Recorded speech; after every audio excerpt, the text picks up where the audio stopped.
नमस्कार दोस्तों, आज बात करते हैं Amazon और फ्लिपकार्ट की और उसके बाद ये पिक्चर आपको अपने आप ही समझ में आ जाएगी। लास्ट ईयर दिल्ली व्यापार महासंघ, जो कि दिल्ली के ट्रेडर्स की एक एसोसिएशन है, उन्होंने कंपटीशन कमीशन ऑफ इंडिया में एक दलील फाइल करी। कंपटीशन कमीशन ऑफ इंडिया का मेन मकसद है कि पूरे हिंदुस्तान के अंदर कोई भी ऐसी बिजनेस प्रैक्टिस हो रही है जो कि बिजनेसेस के अगेंस्ट है, कंपटीशन के अगेंस्ट है, तो उसके खिलाफ जांच पड़ताल करना और जो भी नेसेसरी एक्शन है वो लेना। तो दिल्ली व्यापार महासंघ जो है कंपटीशन कमीशन ऑफ इंडिया क्यों गया? क्योंकि उनका ये कहना था कि फ्लिपकार्ट और Amazon जो है सबसे पहले तो कर रहा है प्रेफरेंशियल लिस्टिंग, मतलब वो अपने प्लेटफॉर्म पे हर सेलर को इक्वल चांस नहीं दे रहा माल बेचने का। वो अपने सिलेक्टेड सेलर्स जिसके अंदर उनका खुद का स्टेक है उनको चांस दे रहा है।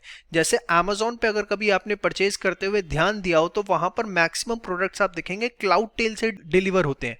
क्लाउड टेल क्या है? क्लाउड टेल के अंदर Amazon के खुद के शेयर्स हैं और इन्फोसिस कंपनी के फाउंडर मेंबर नारायण मूर्ति, उनके जो है क्लाउड टेल के अंदर शेयर्स हैं। तो यहां पर दिल्ली व्यापार महासंघ का यह कहना था कि आप मैक्सिमम प्रेफरेंस उनको दे रहे हो और जो दूसरे ट्रेडर्स हैं वो Amazon फ्लिपकार्ट के थ्रू नहीं बेच पाते। सेकंड चीज, डीप डिस्काउंटिंग बहुत ज्यादा होती है, बहुत ज्यादा सस्ते रेटों पे माल बेचा जाता है जो कि ऑफलाइन रिटेलर्स की कॉस्ट से भी कम होता है, जिसकी वजह से ऑफलाइन मार्केटिंग के अंदर जो रिटेलर है वो माल बिल्कुल भी नहीं बेच पा रहा है। तो ये तो शिकायतों को लेकर जो है competition of commission of India के अंदर प्ली फाइल की गई। प्ली का मतलब दलील फाइल की गई। अब इसके बाद फिर कॉम्पिटिशन कमीशन ऑफ इंडिया ने मतलब अपनी जांच शुरू कर दी जनवरी लास्ट ईयर के अंदर on the basis of complain alleging Amazon and Flipkart promote selected sellers and deep discount stifled competition. Stifled का मतलब कि कंपटीशन को वो बर्बाद कर रहे हैं ऐसा करके। अब जब इस तरीके का कहीं ना कहीं जांच पड़ताल सीसीआई ने शुरू करी तो फ्लिपकार्ट और Amazon ने क्या किया? इनके पास कॉन्स्टिट्यूशनल राइट है ये, अभी मैं उसके अंदर ज्यादा नहीं जाऊंगा।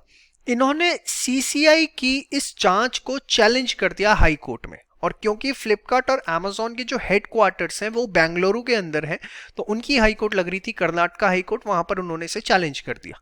अब कर्नाटका हाई कोर्ट के अंदर ही पिछले साल से केस चल रहा था और 12 जून 2021 को अभी जो है कर्नाटका हाई कोर्ट ने उस प्ली को डिसमिस कर दिया और बोला कि Amazon और फ्लिपकार्ट जो है इसके खिलाफ सीसीआई अपनी जांच पड़ताल जारी रख सकता है।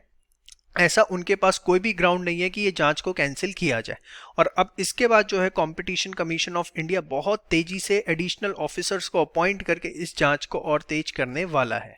अब आज 17 जून को, अभी 12 जून को एक बम फूटा ही था, 17 जून को एक और बम फूट गया है। वो ये कि इस मंथ के एंड तक बहुत जबरदस्त चेंजेस ई कॉमर्स प्लेटफॉर्म्स को लेके आ रहे हैं गवर्नमेंट, और कंज्यूमर प्रोटेक्शन एक्ट के अंदर चेंजेस करके इन रूल्स को जो है अप्लाई किया जाएगा। वो क्या है? सबसे पहली चीज, ई कॉमर्स वेबसाइट्स को अगर कोई कस्टमर प्रोडक्ट लेने जा रहा है, सपोज आप एसी लेने गए 1 टन का 5 स्टार एसी, तो जो वो प्रोडक्ट परचेज कर रहा है उसके ऑल्टरनेटिव सजेस्ट करने पड़ेंगे कि अगर आप ये प्रोडक्ट खरीद रहे हैं तो इसके ऑल्टरनेटिव्स ये अवेलेबल है। एक ये रूल जिसकी वजह से उनको बहुत सारे चेंजेस अपने वेबसाइट में करने पड़ सकते हैं। सेकंड, रैंकिंग ऑफ गुड्स, अगर एयर कंडीशन है तो भैया नंबर 1 कौन सा है, नंबर 2, नंबर 3, नंबर 4, इस तरीके की रैंकिंग को लेके, वैसे Amazon इसको ऑलरेडी कर रहा है। इसके बाद गवर्नमेंट ला रही है कंट्री ऑफ ओरिजिन, कि आपको बहुत हाईलाइटेड मैनर में बताना पड़ेगा कंट्री ऑफ ओरिजिन क्या है और फर्स्ट प्रेफरेंस देनी पड़ेगी कंट्री ऑफ ओरिजिन को। और शायद इसमें ऐसा भी हो सकता है कि कम से कम इतने % जो सेल है वो आपके इंडिया के ही गुड्स की आनी चाहिए।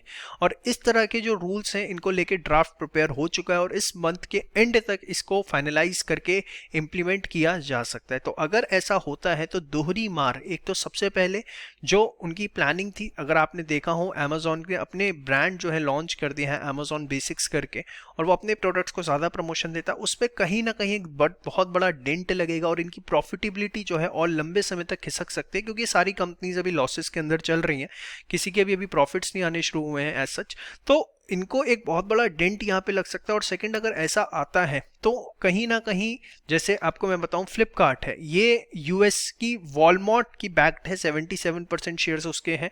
Amazon भी विदेशी ब्रांड है यूएसए का, तो ये इंपोर्ट पे ज्यादा फोकस करते हैं, उन गुड्स को इंडिया में बेचने की कोशिश इनकी ज्यादा रहती है, तो उस पर भी एक बहुत बड़ा डेंट लग सकता है। तो इनका कहीं ना कहीं जो मकसद है वो डिफीट होता हुआ और गवर्नमेंट अपने एक्शन में आती हुई, और उम्मीद करता हूँ आपको ये पिक्चर समझ में आ गई होगी। जय श्री श्याम।